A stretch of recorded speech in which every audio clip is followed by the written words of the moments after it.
So, welcome to the next edition of the Rare Business Podcast. With me today, I have John Marick, who is the CEO of Consumer Cellular. Hi, John. Hi. So, John, for the benefit of our listeners and readers, can you tell us a little bit about you and a bit about the work that you do? Sure. Well, as you said, I'm one of the co-founders of Consumer Cellular. I started in the wireless business about 27 years ago, pretty much right out of college, and in Portland, Oregon, where we've co-founded Consumer Cellular back in 1995. And so as the president of that organization, I'm really focused on kind of setting the strategy and kind of helping everybody else get their jobs done. Fantastic. Now, Consumer Cellular, it's a top-rated provider of cell phones, mobile phones in UK parlance, and services in the US. But you've been winning lots of different awards and getting highly rated by your consumers and also people that are commentators, analysts on the industry. So can you tell me a bit about what you're doing differently from all the other carriers? Yeah, absolutely. Well, first of all, we're very proud of those awards, particularly the ones that come directly from our customers that are ranking our service versus customers of other carriers. And I think the key that we've really done is to try and focus everything that we do around making our service consumer friendly. So, it started with our service having no contracts, from day one, 18 years ago. Friendly policies like the ability to change plans at any time, retroactive for your current billing cycle, having local U.S.-based customer support that's always available for our customers. So just really trying to think about all the things in the wireless industry that traditionally people have not liked and kind of spinning it around and basically doing the opposite. And so far that's worked pretty well for us. Fantastic. So let's sort of drill down on two of the things that you mentioned there. One was that you've decided to employ it and only a US-based customer support team. I mean, can you tell me a little bit more about? I mean, obviously, it's one of the things that comes up here in the UK, but also in the US about people's preferences and stuff. Was it only that as a driver for you choosing a US-based support team, or was there more complex thinking behind that decision? Well, I think there were really two things, and I will say our customer base, we focus on the mature market, so generally people 50 years old and above. And, so there's really two things that I think that they really value about our decision to use U.S.-based customer support. And one, certainly just the ability for us to create jobs here in the U.S. Okay. I think that community, very values that and appreciates that. And then secondly, just the ease of kind of communicating and doing business with them. So it's somebody that they know are kind of, their neighbors. And so you kind of immediately establish a little bit of rapport and can feel comfortable starting to try and work through things. And because we don't have local offices, really the way our customers are able to interact with us is only over the phone or through the computer via email or chat or whatever. So being able to have somebody that they feel comfortable with is really critical to our business strategy. Yeah, because I guess it's like, particularly for the older client base, not necessarily just for just for them, but because you're focused on them, being able to talk to somebody that has, if you get in a sense, sort of speaks the same way as you do, in the same sort of not necessarily the same language, but with the same sort of accent, that can really help build rapport and engagement. Is that right? Absolutely. Okay. Now, and then also the next big thing that you talked about was no contracts. I mean, surely that's one of the, I don't know, however many commandments there are of the wireless industry. That's you've just broken one of the big commandments, haven't you? Well, certainly when we started the business, 18 years ago, that was, definitely, we were one of the far and few between that were doing it, particularly the way, traditionally when you thought of no contract, you thought of prepaid, and especially back then, it was because you were credit challenged and you couldn't qualify for anything else.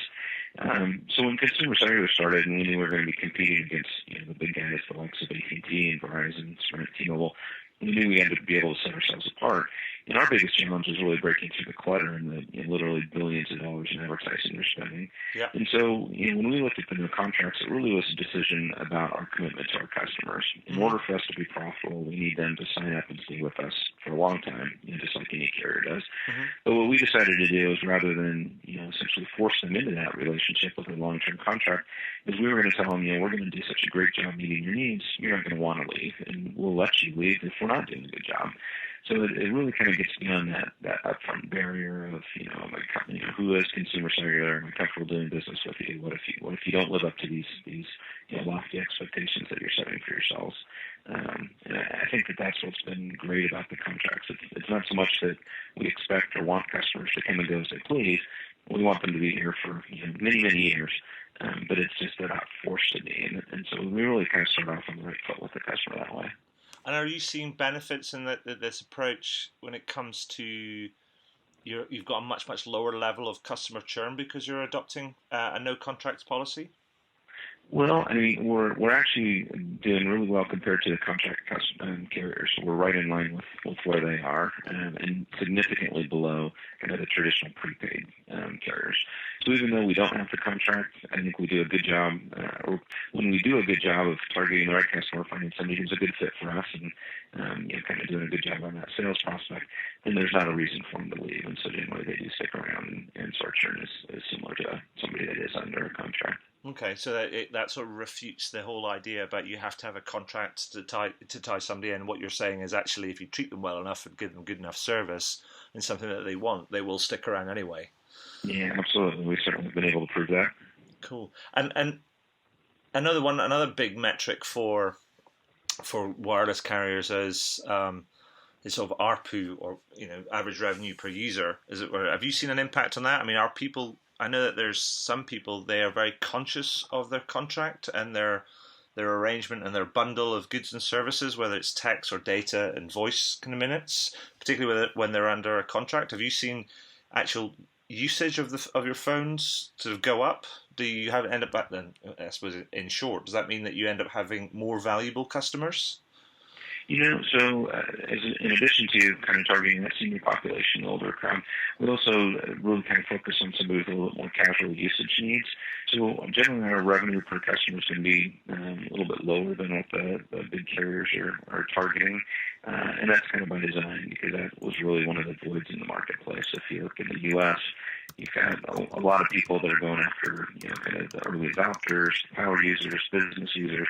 But for somebody that wanted all the benefits of wireless service, the ability to make phone calls, stay in touch, and surf the web, but weren't heavy users, there really weren't many options out there. So we set our pricing up that starts as low as $10 a month and kind of works their way up based on how much you need.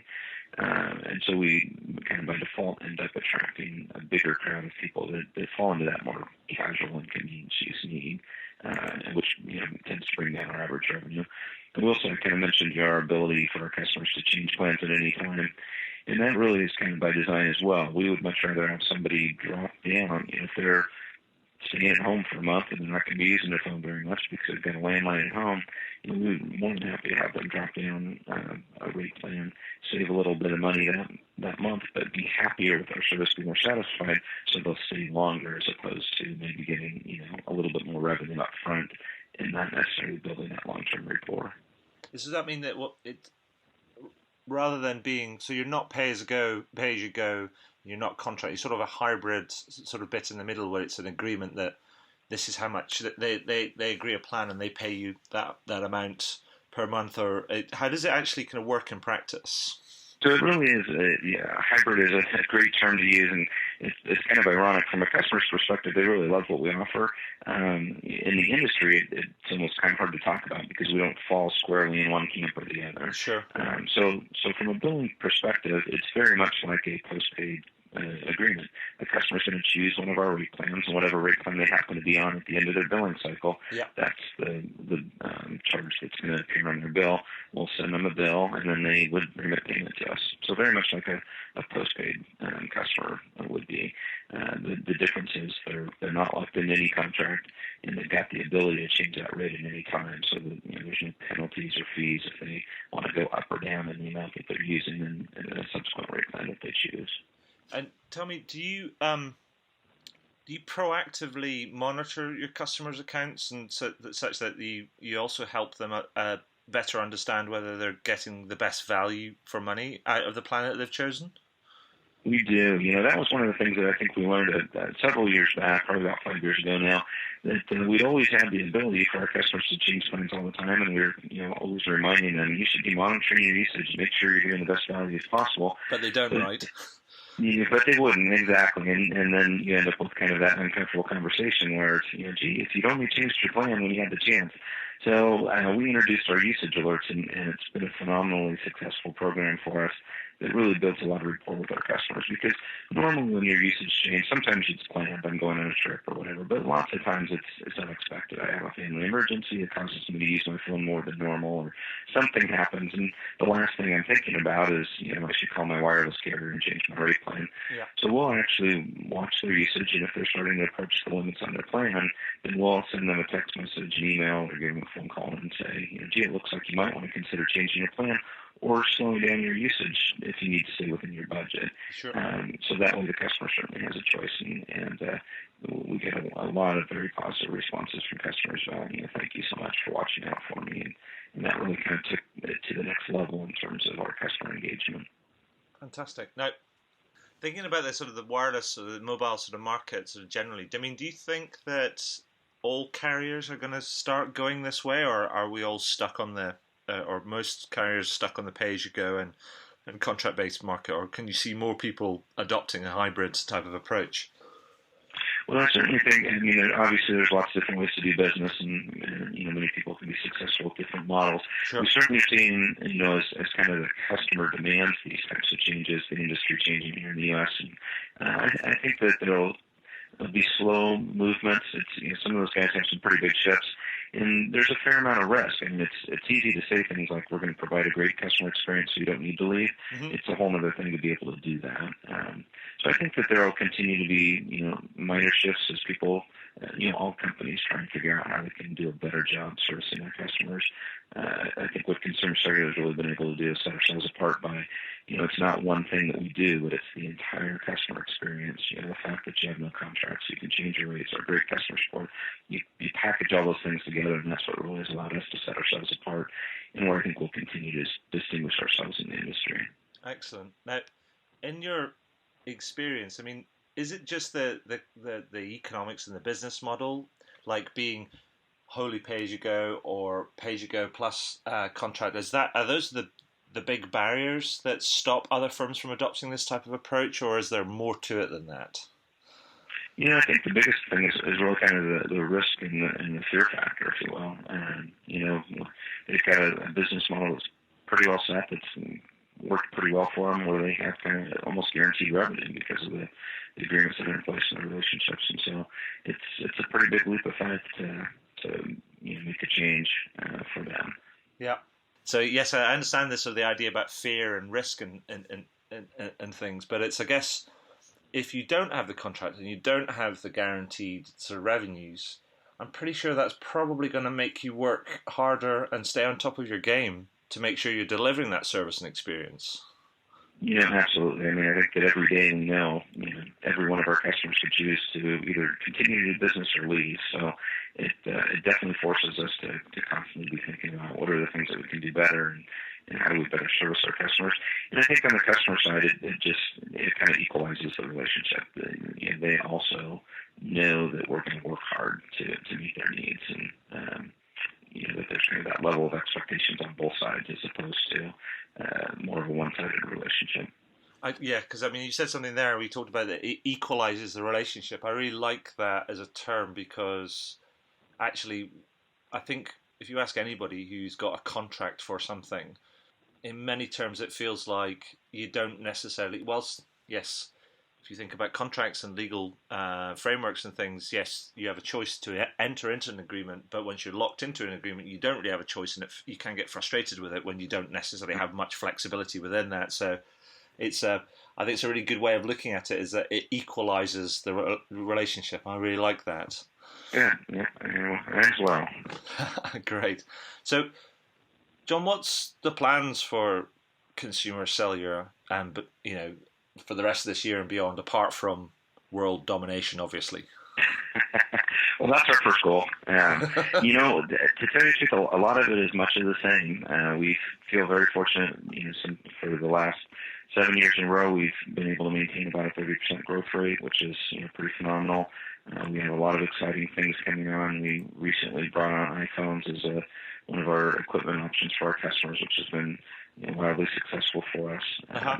and really what we've been able to do as we've kind of inched our way up and gotten larger in the industry is that we now have the ability for us to better break through that clutter, if you will, and let more people know about our service.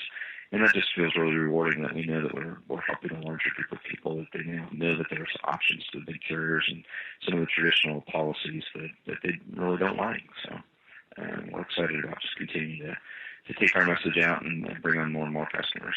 And are you just going to be restricted to sort of North America, or do you have bigger international plans as well? Right now we've got a great partnership with ARP over here to talk directly to that 50+ community, and so we're still kind of focused on further penetrating the North American market and focused on the U.S. But certainly we'll continue to look at options as time goes on.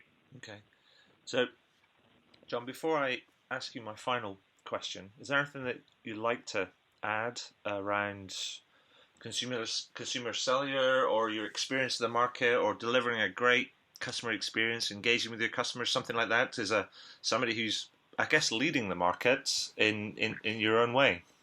Yeah, I think kind of the final thought is, in some ways this becomes a little bit cliche because I think a lot of people say it, but truly with consumer cellular, we often reference the fact that we don't have any patents, we don't have necessarily unique things that we offer that nobody else could, and so it really becomes kind of our people and the way that we've created policies and given them the tools to be able to take care of our customers that allows us to set ourselves apart. And so that's one of the things that we're really proud of, particularly as we've grown so fast, that we've been able to find the right people to bring on that have those same passions of taking care of our customers and creating a wonderful experience that keeps people talking about us and coming back every day. Fantastic. One final thing is that you're serving just, what is it, 1.25 million customers right now, is that right? Yeah, we're kind of quickly coming up on 1.5 million. Wow, 1.5 out of a 50+ segment of how big? There's we always kind of reference ARP, our good partner. They've got just about 40 million members, and that entire 50+ segment's up in upwards of about 65 million. So we still have a ways to go before we step out that market. Fantastic. And how big is the organization now in terms of people? We've got 1,000 employees. Wow. Okay. So 1,000 people serving nearly 1.5 million customers. Yeah. That's a pretty good ratio. Yeah. And so, John, my final question I always like to end these conversations with is this. Is there anything that you would like to shamelessly plug? Well, I have to say it's definitely consumer cellular. So I think, as with the cellular industry being as competitive as it is, and just about everybody already has a cellular phone. So we like people just to kind of feel free to branch beyond kind of the status quo and just maintain what they have and take a look at us. And if it's a good fit, give us a try. If it's if you're happy and it's not, then that's okay. But we at least want people to take a couple of minutes to give us a call or visit our website and see what we're all about. Fantastic, John. I congratulate you on your success and to doing something kind of differently in a market which is dominated by only a handful of players. But fair play to you. I think it's a great story. Good. Well, thank you very much. Thanks for talking to us today. That's been great. Absolutely.